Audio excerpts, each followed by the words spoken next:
O canal Cinecultura apresenta a redenção mais explosiva de Hollywood. De prisioneiro federal a recordista mundial. Um ator que caiu do topo de Hollywood direto para uma cela de prisão federal. Um homem que olhou para as câmeras e disse palavras que assombrariam a Marvel para sempre. Só pode existir um Blade. E em 2024, Wesley Snipes não apenas voltou, ele reescreveu completamente as regras do jogo. Prepare-se para descobrir como um caçador de vampiros quebrou 2 recordes mundiais do Guinness em um único filme, O Inferno dos Bastidores, que quase destruiu a trilogia Blade, a história real da condenação que paralisou sua carreira no auge, e por que a Marvel ainda não consegue fazer seu reboot funcionar depois de 6 anos. Antes de continuarmos, acesse agora cinecultura.canal no youtube.com e baixe gratuitamente nossa lista exclusiva com os 100 melhores filmes dos anos 80. É grátis, é completa e vai mudar sua forma de ver cinema clássico. Quando Deadpool e Wolverine chegou aos cinemas em 2024, ninguém esperava o que aconteceria. O filme arrecadou 1 bilhão e 300 milhões de dólares mundialmente. Um sucesso absoluto, mas o verdadeiro choque não foi a bilheteria, foi Wesley Snipes roubando o filme inteiro. Lá estava ele, de volta ao icônico couro preto de Blade. E quando apareceu na tela,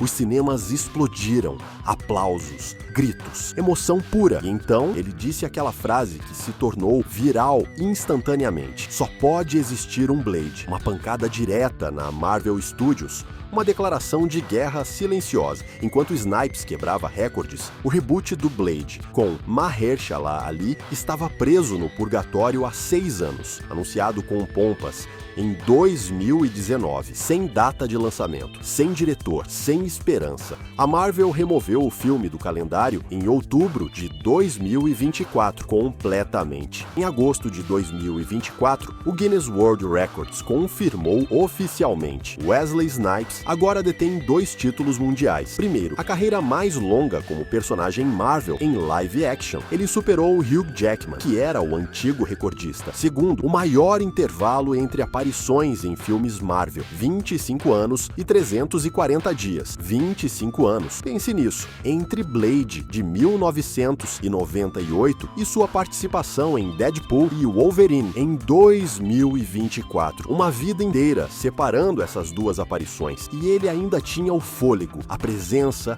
a intensidade para dominar cada cena, aos 62 anos de idade. Isso não é sorte, é disciplina, é legado. Vamos voltar no tempo, para 1998. Filmes de super-heróis eram considerados piadas naquela época. Batman e Robin tinha sido um desastre constrangedor 1 ano antes. Hollywood tinha desistido do gênero, e então Wesley Snipes apareceu, não como um palhaço fantasiado, mas como um caçador de vampiros mestiço com habilidades reais de artes marciais e uma intensidade genuína que ninguém tinha visto antes. Blade estreou em 21 de agosto de 1998 nos Estados Unidos. Orçamento modesto de 45 milhões de dólares. Arrecadou 131 milhões mundialmente. Mas os números não contam a história completa. Blade provou que filmes sombrios, violentos, classificados como impróprios para menores, poderiam funcionar comercialmente. Ele abriu as portas. Ele pavimentou o caminho. Aqui no Brasil, Blade chegou com força total. O SBT foi o primeiro canal a exibir o filme na TV aberta, em 2001, na lendária tela de sucessos. A repercussão foi tão grande que o canal reprisou o longa diversas vezes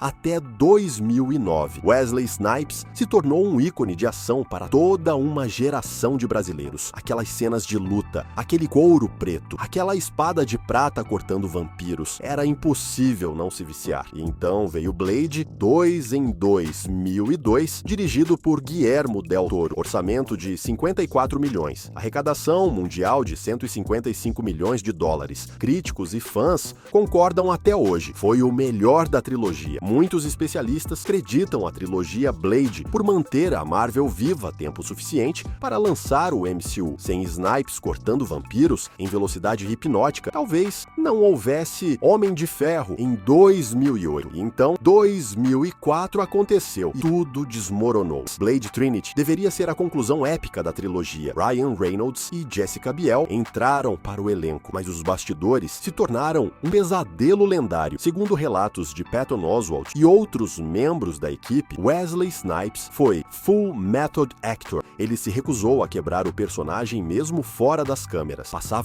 a maior parte do dia trancado em seu trailer. Só saía para close-ups. Para todo o resto, um dublê fazia as cenas. Mas a parte mais chocante, ele parou de falar com o diretor David Goyer completamente. Em vez de conversar cara a cara, Snipes se comunicava exclusivamente através de bilhetes escritos à mão, post-its assinados como Blade. Em uma grande produção de Hollywood, bilhetes de papel.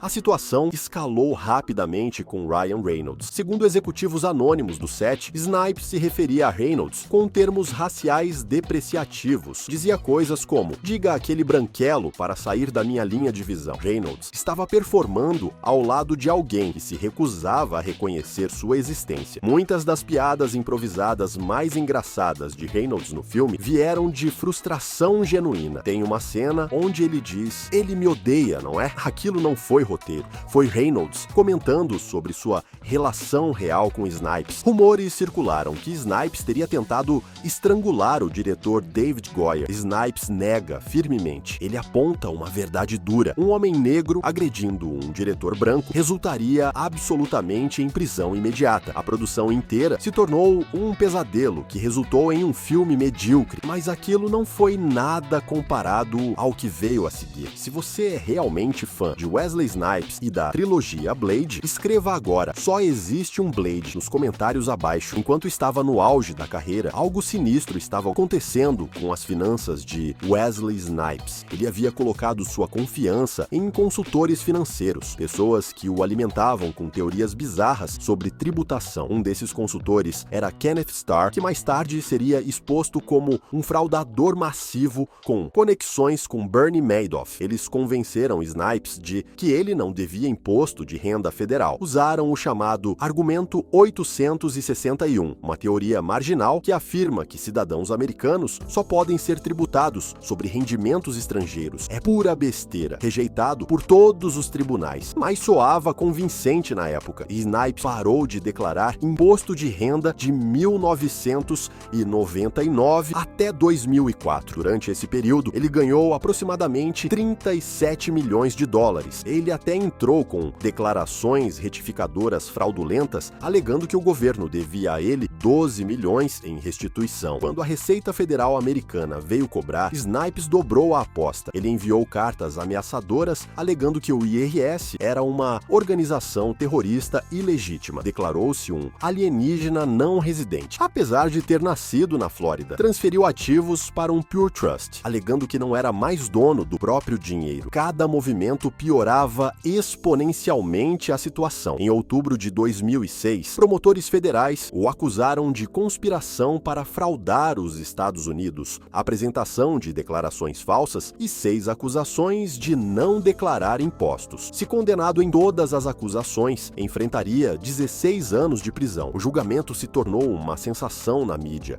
Em 1º de fevereiro de 2008, o júri o absolveu das acusações criminais graves de conspiração, mas o condenou por 3 contravenções de não declarar impostos. O juiz William Terrell Hodges o sentenciou ao máximo 3 anos de prisão federal. Snipes apelou múltiplas vezes, alegou preconceito racial. Cada apelo foi rejeitado. Em 9 de dezembro de 2010, Wesley Snipes se tornou o presidiário federal número 43.558-008. Ele cumpriu 28 meses antes de ser liberado em abril de 2013, seguido por prisão domiciliar. Mas o pesadelo financeiro continuou. O IRS colocou uma penhora de 23 milhões e meio de dólares em impostos atrasados e multas. Snipes ofereceu 850 mil dólares para quitar a dívida. Eles responderam pedindo 9 milhões e meio. Relatórios sugerem que ele ainda deve aproximadamente esse valor até hoje. Para a maioria das pessoas, isso seria o fim. Falência total, carreira destruída, reputação em frangalhos. Mas Wesley Snipes não é a maioria das pessoas. Aqui está algo que muita gente não sabe sobre Wesley Wesley Snipes. Ele detém faixa preta quinto Dan em Karate Shotokan, faixa preta segundo Dan em Hapkido, treinou capoeira no Brasil, Kung Fu no Templo Shaolin na China, Jiu-Jitsu brasileiro, esgrima, kickboxing, desde os 12 anos de idade. Ele não é um ator que finge lutar, é um lutador legítimo que também atua. Houve até conversas em 2005 sobre ele lutar contra Joe Rogan no UFC. Suas habilidades reais de artes marciais fizeram as cenas de luta de Blade autênticas, sem dublês. E é essa disciplina marcial que explica sua resiliência. Faixas pretas não são conquistadas com talento, são conquistadas com décadas de consistência e dedicação inabalável. A força mental que o levou ao quinto Dan em Karate Shotokan é a mesma que o ajudou a sobreviver à prisão e ao exílio. Depois de ser libertado da prisão em 2013, Snipes trabalhou em silêncio, pequenos papéis em Os Mercenários 3, She-Hulk, The Player, então, em 2019, um papel significativo na série da Netflix True Story, ao lado de Kevin Hart. Foi a primeira vez em anos que diretores lembraram por que o escalaram originalmente. Ele ainda tinha presença, ainda tinha carisma, ainda sabia dominar uma cena. Diretores começaram a ligar de volta, mas o verdadeiro ponto de virada veio em 2024, quando Ryan Reynolds enviou uma mensagem de texto. Depois de 2 décadas de animosidade relatada, Reynolds estendeu a mão, falou sobre Deadpool e Wolverine. Snipes inicialmente não acreditou, a Marvel não estaria interessada, a Disney não aprovaria. Mahershala Ali já tinha sido escalado como o novo Blade, mas Reynolds é persuasivo, e quando Snipes apareceu no set, mantendo seu envolvimento secreto, até mesmo da família, a mágica aconteceu. Quando o público viu Wesley Snipes como Blade novamente, os cinemas explodiram. Aquela cena onde ele diz "só pode existir um Blade" se tornou um meme instantâneo, uma cutucada não tão sutil na incapacidade da Marvel de tirar o reboot do papel.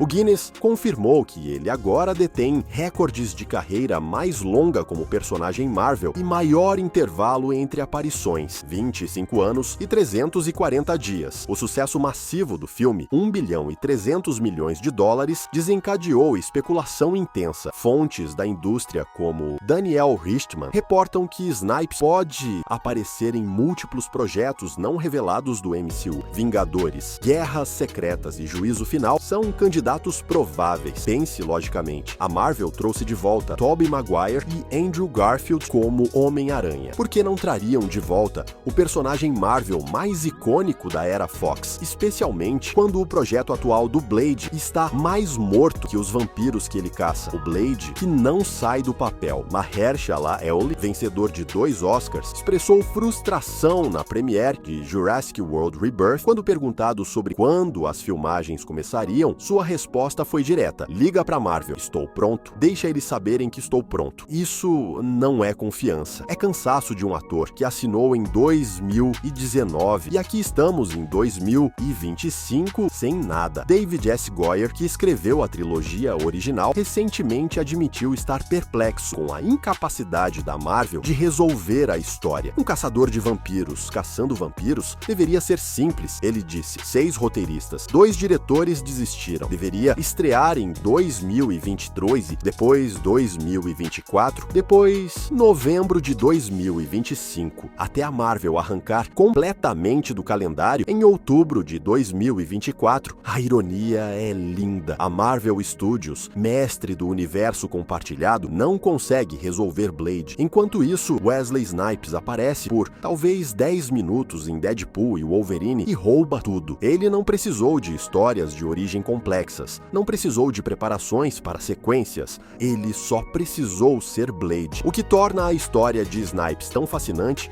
não é apenas o comeback, é o que ela representa.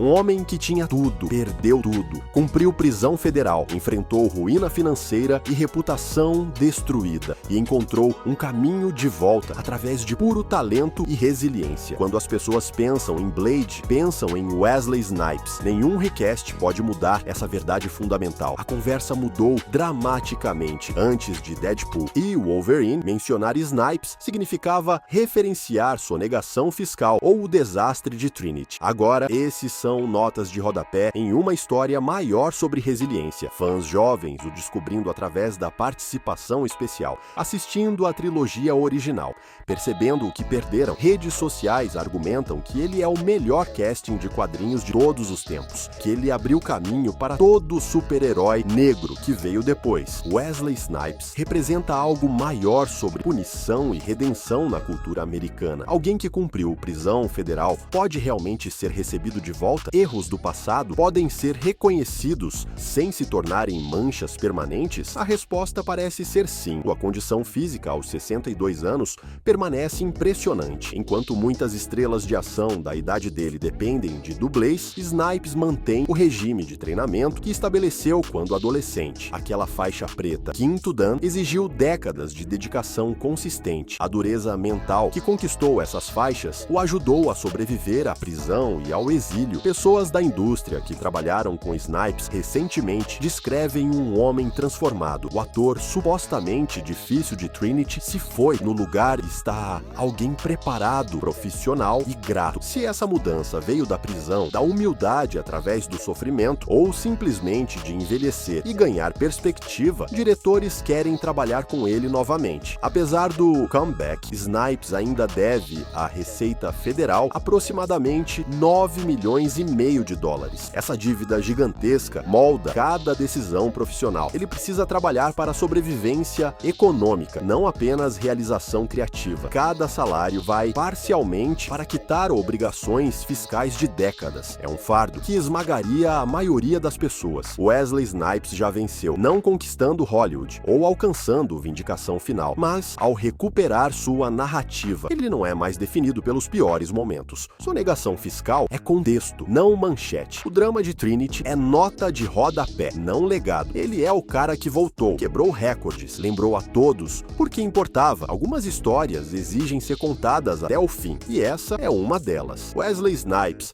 nos ensina algo profundo sobre a natureza humana, que quedas, por mais devastadoras, não precisam ser finais, que disciplina e trabalho podem reescrever destinos, que existe sempre um caminho de volta. Se você se mantiver preparado, se fizer o trabalho, se permanecer aberto quando a oportunidade chegar, só pode existir um Blade. E o nome dele é Wesley Snipes. Deixe seu like agora para mostrar que você acredita em segundas chances e na força da redenção. Inscreva-se no canal e ative o sininho para não perder nossos próximos vídeos sobre as maiores histórias de comeback de Hollywood. E você, acha que a Marvel deveria dar a Wesley Snipes um último filme solo de Blade? Ou deveria continuar tentando com Mahershala Ali? Comente aqui embaixo.